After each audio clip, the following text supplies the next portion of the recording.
Barack Obama, Bill Gates, Snoop Dogg. What do all of these three high profile people have in common? Well, if you haven't guessed it by now, they've all smoked marijuana before.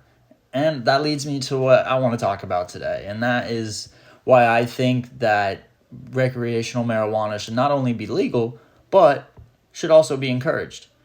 Now, a good statistic on this one is that nearly, according to PBS, an estimated 17.7 million people use marijuana every single day. Now, I don't know about you, but I have seen it personally through, life. But the wrongful imprisonment of people through small cases with marijuana is, in my opinion, one of the worst things of our society. Due to these, high incarceration rates, it keeps people in jail for a really long time. And according to the Last Prisoner Project, roughly 3,000 people would be released from federal custody if cannabis would reform a bill, basically making it to where cannabis is legal throughout. Now, not only should it be legal, but like I said earlier, it should be encouraged. About 85% of Americans support legal marijuana, according to Harvard, of all places. Now, if they're saying it, I would think everybody should say it.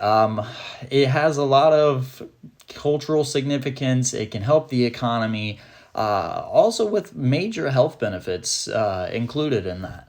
Now, with that, the health benefits of marijuana is something that I've seen firsthand and seen around people in my whole life. The physical health benefits, according to the EDU News, marijuana does help lower blood pressure, reducing inflammation, preventing relapse in drug and alcohol addiction, and helps tremendously with some anxiety disorders. Now, with that, like I was saying, the pain management, this could be for anything. This could be for arthritis. It could be for back pain. It could be for headaches. Any sort of physical pain that somebody could go through, marijuana could be an antidote to this.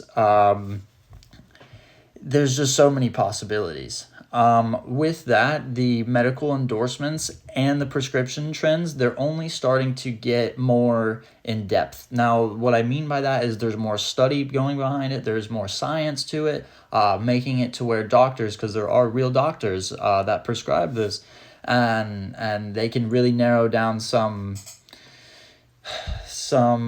problems and get it to where they can find a healthy solution through cannabis. Now, the biggest selling point, I would say, to our government officials or anybody like that would be the social and, of course, the economic side of it. And the thing that I would like to bring up is this statistic right here, is that according to the Washington Post, if cannabis were federally legal means across all states, right? We all know this. But they say it's an estimated the industry would amass $131.8 billion in federal revenue between 2017 and 2025. Now, what that money could be used for is, you name it. It could go through public schooling. It could go to development of new parks. It could go to roadways, anything to help the society.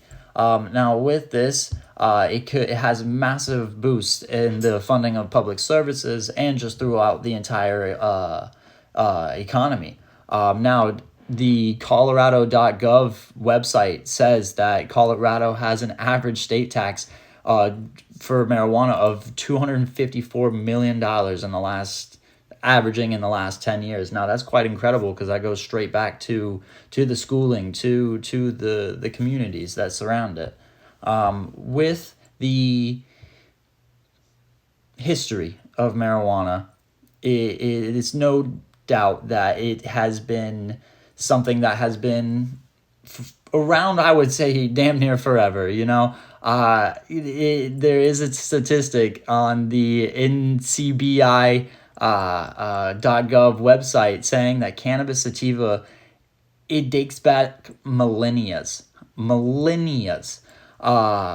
which is quite incredible when you think about it. It has ancient methods, it has spiritual rituals, and cultural heritage and major significance in some parts of the world.